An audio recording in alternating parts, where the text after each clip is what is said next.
ശ്രീപത്മനാഭസ്വാമി ക്ഷേത്രത്തിന് മുന്നിൽ അനുജ രാജേഷ് ഉണ്ട്. അനുജ കൂടി നമുക്കൊപ്പം ചേരുകയാണ്. അനുജ, യഥാർത്ഥത്തിൽ ഈ ആറ്റുകാൽ ക്ഷേത്രത്തിന് മുന്നിൽ നല്ലതായിട്ട് ഭക്തജനങ്ങൾ എത്തിക്കഴിഞ്ഞു.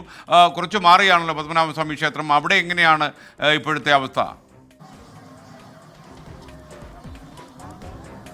എസ്കേൻ, ഇവിടെയും നല്ല തിരക്കാണ്. നല്ല തിരക്കിലേക്ക് മാറിയിരിക്കുന്നു എന്നുള്ളതാണ്. നല്ല ദൂരമുണ്ട് ഇവിടെ നിന്ന്. ശ്രീപത്മനാഭസ്വാമി ക്ഷേത്രത്തിന് മുന്നിലാണ് ഞാൻ നിൽക്കുന്നത്. പക്ഷേ ഇവിടെ നല്ല തിരക്കാണ് എന്നുള്ളത് ഈ ദൃശ്യങ്ങളിൽ നിന്ന് കാണാൻ കഴിയുന്നുണ്ടല്ലോ. ഇവിടെ ഒരു വിപണി ഉണ്ട്. അപ്പോൾ അവിടെ നിന്ന് സാധനങ്ങൾ വാങ്ങുന്ന തിരക്കിലൊക്കെയാണ്. പൊങ്കാല ഇടാൻ വന്ന ഭക്തജനങ്ങളാണ് ഇവിടെ ഉള്ളത്. കലം ഉൾപ്പെടെ, മൺകലം ഉൾപ്പെടെ ഇവിടെ കാണാൻ കഴിയുന്നുണ്ട്. അതൊക്കെ വിൽക്കുന്ന ഒരു ഇടമാണ്. അപ്പോൾ അതെല്ലാം അവസാനവട്ട ഒരുക്കത്തിലേക്ക് കടന്നിരിക്കുകയാണ്. അതൊക്കെ വാങ്ങുന്ന ഒരു രീതി, അത് നമുക്കിവിടെ എങ്ങനെയാണ് അവർ വിലയൊക്കെ ചോദിച്ച് സാധനങ്ങളൊക്കെ പരിശോധിച്ച് അതെല്ലാം അതിൻ്റെ ഇത് ഇളക്കാനുള്ള തവിയും ഒക്കെ വാങ്ങുന്നത് കാണാൻ കഴിയുന്നുണ്ട്. അപ്പോൾ ഇത് തമിഴ്നാട്ടിൽ നിന്ന് നാഗർകോവിൽ, തക്കൽ ആ ഭാഗത്ത് നിന്ന് എത്തിക്കുന്ന പ്രത്യേക മൺകലമാണ് എന്നുള്ള ഒരു പ്രത്യേകതയുണ്ട്. കൂടാതെ ഇത് പിന്നീട് ഈ മൺകലം, ഇത്തവണ ഉപയോഗിച്ച മൺകലം അടുത്ത തവണ ഉപയോഗിക്കരുത്, അങ്ങനെയാണ്. ഒരു തവണ ഉപയോഗിച്ചത് പിന്നീട് ഉപയോഗിക്കാൻ പാടില്ല എന്നുണ്ട്. അത് വീട്ടിലൊരു ഐശ്വര്യത്തിന്റെ പ്രതീകമായി സൂക്ഷിച്ചു വയ്ക്കുന്നവരുണ്ട്. ചിലരാകട്ടെ അതിൽ അരിയിട്ട് വയ്ക്കും. എന്നിട്ട് എല്ലാ ദിവസവും ചോറുണ്ടാക്കുമ്പോൾ അതിൽ നിന്ന് ഒരു പിടി അരി എടുത്ത് ആ ചോറിലേക്ക് ആ അരി കൂടി ചേർക്കും. അങ്ങനെ അതൊരു വിശ്വാസത്തിന്റെ ഭാഗമാണ്. അങ്ങനെ ഇപ്പോൾ അവസാനവട്ട ഒരുക്കത്തിലേക്ക് കടക്കുന്നു. ശ്രീപത്മനാഭസ്വാമി ക്ഷേത്രത്തിൽ വന്ന് തൊഴുതാണ് പൊങ്കാല ഇടാൻ പോകുന്നവരൊക്കെ പോകുന്നത്. കൂടാതെ നാളെ ഇതെല്ലാം കഴിഞ്ഞ് മടങ്ങി പോകുമ്പോഴും അവിടെ പത്മനാഭനെ കണ്ട് വണങ്ങിയാണ് ഭക്തർ മടങ്ങുക. അങ്ങനെ ഒരു പ്രത്യേകത കൂടിയുണ്ട്. അതാണ് ഇവിടെയും ഇത്ര വലിയ തിരക്ക്. സാധാരണ ഈ ഒരു വിപണി ഞാൻ ചോദിച്ചറിഞ്ഞപ്പോൾ ഇങ്ങനൊരു ഒരുപാട് സാധനങ്ങളൊക്കെ ഇവിടെ വിൽക്കുന്ന കാണാം. അതൊക്കെ സ്ഥിരമായിട്ട് ഇവിടെ ഉള്ളതാണ്. പക്ഷെ ഇത്രയും തിരക്ക് എന്നുള്ളത് പൊങ്കാലയുടെ ഭാഗമായി തന്നെയാണ്. കലം വിൽക്കുന്നതൊക്കെ ഈ പൊങ്കാലയ്ക്ക് വേണ്ടി കൊണ്ടുവന്നിട്ടുള്ളതാണ്. മറ്റു ചില പൊങ്കാലയ്ക്ക് വേണ്ടിയുള്ള ഇപ്പൊ ചൂട്ടും കൊതുമ്പും അത് ഉപയോഗിച്ചിട്ടാണ് നാളെ അടുപ്പ് കത്തിക്കുന്നത്. ചൂട്ടും കൊതുമ്പും മാത്രമേ ഉപയോഗിക്കാവുള്ളൂ, ചെറിയ വിറകുകളും. അപ്പൊ അതെല്ലാം ഇവിടെ ദൃശ്യങ്ങളിൽ കാണാൻ കഴിയുന്നുണ്ട്. അതൊക്കെ വിൽക്കാൻ വെച്ചിട്ടുണ്ട്. കൂടാതെ ഇലകളും ഒക്കെ ഉണ്ട്. ഗണപതിക്ക് വയ്ക്കുക എന്നുള്ളത് പ്രധാനമാണ്. സാധാരണയായി നമ്മൾ ഏതൊരു ചടങ്ങും പൂജയൊക്കെ ചെയ്യുമ്പോൾ ആദ്യം ഗണപതിക്ക് സമർപ്പിക്കുക എന്നൊരു ചടങ്ങുണ്ട്. ഇവിടെയും അതുപോലെ തന്നെയാണ്. ഒരു ഇല ഗണപതിക്കായി വച്ചിരിക്കും. അതിൽ പഴവും അതുപോലെ തന്നെ ഒരു വിളക്ക് കത്തിച്ച് വെച്ചിട്ടുണ്ടാകും. അങ്ങനെ ശർക്കരയും ഉൾപ്പെടെയുള്ള കാര്യങ്ങൾ അതൊക്കെ ഉണ്ടാകും. അപ്പോൾ അതൊക്കെ ഇവിടെ ലഭിക്കുന്നുണ്ട്. ഇല ഉൾപ്പെടെ ഇവിടെ കാണാം. അതൊക്കെ വിൽക്കുന്ന സ്ഥലമാണ്.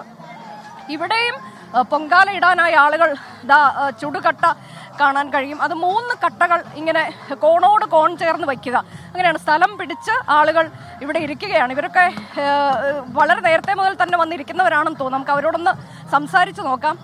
എവിടെ നിന്നാണ് ചേച്ചി വരുന്നത്? അഞ്ചലിൽ നിന്നാണ്. കൊല്ലം ജില്ല? കൊല്ലം ജില്ല. എല്ലാ തവണയും വരുന്നവരാണോ? എല്ലാ പ്രാവശ്യം വരുന്നത്. എത്ര വർഷമായി കാണും? ഇപ്പം 10 വർഷം. 35 വർഷം. 35 വർഷമായി അങ്ങാതെ വരുന്നുണ്ട്. ആരെങ്കിലും മരിക്കുവാണെങ്കിൽ മാത്രമേ ഉള്ളൂ വരാതെ. അല്ല, ഇപ്പൊ ഇതിവിടെ സ്ഥലം പിടിച്ചിരിക്കുന്നതാണോ? അല്ല, ഞങ്ങൾ അപ്പുറത്ത് കാല് കഴിച്ചത് അവിടെ നടന്നു വിദ്യാഭ്യാസ ഡയറക്ടർ ബോർഡിന്റെ അവിടെ പൊങ്കാല ഇടുന്നേ. അവിടെ സ്ഥിരമായിട്ട് ഇങ്ങനെ സ്ഥലം പിടിച്ചൊക്കെ ഇപ്പോഴും അവിടെ തന്നെ പൊങ്കാല ഇടുന്നേ. നാളെ ഇതെല്ലാം കഴിഞ്ഞല്ലേ പോവുള്ളൂ? അത്രേ ഉള്ളൂ. എന്തൊക്കെയാണോ നിവേദ്യം ദേവിക്ക് അർപ്പിക്കുന്നത്? പായസം ഉണ്ട്, പിന്നെ ഈ അടയും പുറ്റും. അങ്ങനെ സ്ഥിരം ഇങ്ങനെ ദേവിയുടെ അടുത്തേക്ക് വരാൻ തോന്നിപ്പിക്കുന്ന ഘടകം എന്താണ്? അതെ, നമ്മൾ ഉദ്ദേശിക്കുന്ന ഓരോരോ കാര്യങ്ങൾ നമുക്ക് നടത്തി തരുന്ന ദേവി. മക്കളുടെ സന്തോഷം തന്നെ അതാണ്. അപ്പൊ ഓരോരുത്തർക്കും ഓരോ വിശ്വാസമാണ്. ഏറ്റവും പ്രധാനം ഈ ദുഃഖങ്ങളൊക്കെ അഴിച്ചു വെക്കാൻ ഒരിടം, അത് കേൾക്കാൻ ഒരാളുണ്ട്, ദേവിയാണത് എന്നുള്ള ആ ഒരു വിശ്വാസമാണ്. അന്നപൂർണേശ്വരി ഭാവമാണ് ഇവിടുത്തെ ദേവിക്കുള്ളത് ഈ സമയത്ത് എന്നുള്ളതാണ്. അപ്പോൾ പൊങ്കാല അർപ്പിച്ചുകൊണ്ട് ദേവിയെ തൃപ്തിപ്പെടുത്തുക എന്നുള്ളതാണ്. ഇതൊരു ചിലപ്പതികാരം എന്നുള്ള ഇതിഹാസം, അതിന്റെ ഭാഗമാണ്. നമുക്കതിൽ ആ കഥയൊക്കെ അറിയാവുന്നതാണ്. കണ്ണകി ഉഗ്ര കോപരൂപിണിയായി വന്ന് കണ്ണകി മധുര ചുട്ടരിച്ചു കഴിഞ്ഞ് വരുന്ന കണ്ണകി, ആ കണ്ണകി കൊടുങ്ങല്ലൂരിലേക്ക് പോകുന്ന സമയത്ത് ഇവിടെ കൂടി വന്ന് ഇതുവഴി പോകുന്നു എന്നുള്ളതാണ്. അപ്പോൾ ഉഗ്രരൂപിണിയായി നിൽക്കുന്ന ആ കണ്ണകിയുടെ കോപം ശമിപ്പിക്കാൻ വേണ്ടി ഭക്തർ പൊങ്കാല നൽകി. അപ്പോൾ അങ്ങനെ ദേവിയുടെ ഭാവം മാറി, അന്നപൂർണേശ്വരിയായി മാറി എന്നുള്ളതാണ്. അപ്പോൾ അതിനു വേണ്ടിയാണ് ഇതിൽ പഞ്ചഭൂതങ്ങളുടെ സാന്നിധ്യം ഇവിടെയുണ്ട്.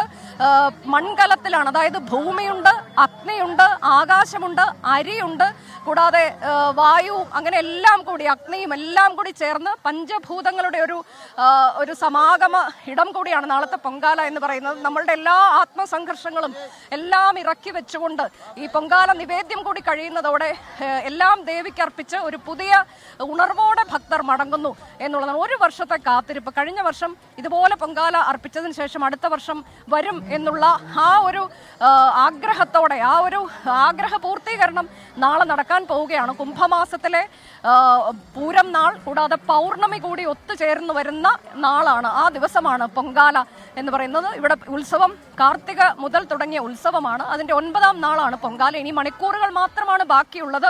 എല്ലാ ഒരുക്കങ്ങളും പൂർത്തിയായിട്ടുണ്ട്.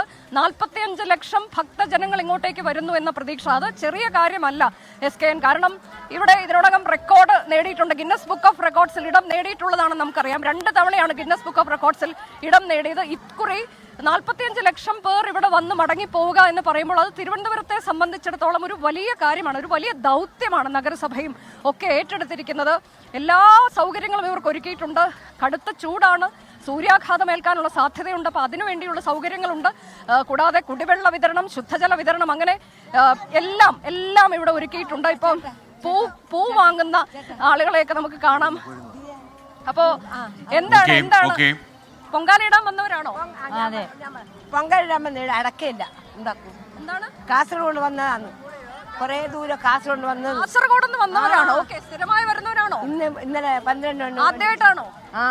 അല്ല, രണ്ടാമത്തെ തവണ കാസർഗോഡ് നിന്ന് വരികയാണല്ലേ? 3 ഭഗവാനൊക്കെ ഉണ്ട്. 3 അപ്പൊ എവിടെയാ പൊങ്കാല ഇടുന്ന? എവിടെയാണ്?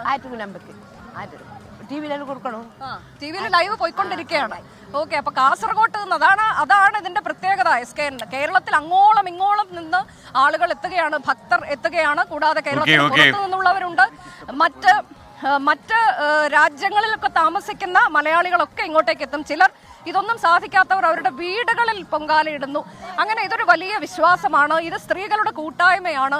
സ്ത്രീകളുടെ ഈ ചൂട് ഇതൊന്നും അവരെ ബാധിക്കുന്നേ ഇല്ല എന്നുള്ളതാണ്. അവർ ആ തരത്തിലേക്ക് നിശ്ചയദാർഢ്യത്തോടെ അവരുടെ ഒരു കരുത്ത് കാണിക്കുന്ന, സ്ത്രീകളുടെ ഒരുമയും എല്ലാം കാണിക്കുന്നു. തിരുവനന്തപുരത്തുകാർ അവരുടെ വാതിലുകൾ തുറന്നിട്ടിരിക്കുകയാണ് പൊങ്കാലയ്ക്കായി എവിടെ നിന്നെത്തുന്നവരെയും സ്വീകരിക്കാൻ വേണ്ടി. അങ്ങനെ ഒരു ഒരുമയുടെ ഉത്സവം കൂടിയാണ് ആറ്റുകാൽ പൊങ്കാല. എല്ലാ ഒരുക്കങ്ങളും പൂർത്തിയായി കഴിഞ്ഞിരിക്കുന്നു. ഏതാനും മണിക്കൂറുകൾ മാത്രമാണ് ബാക്കിയുള്ളത്.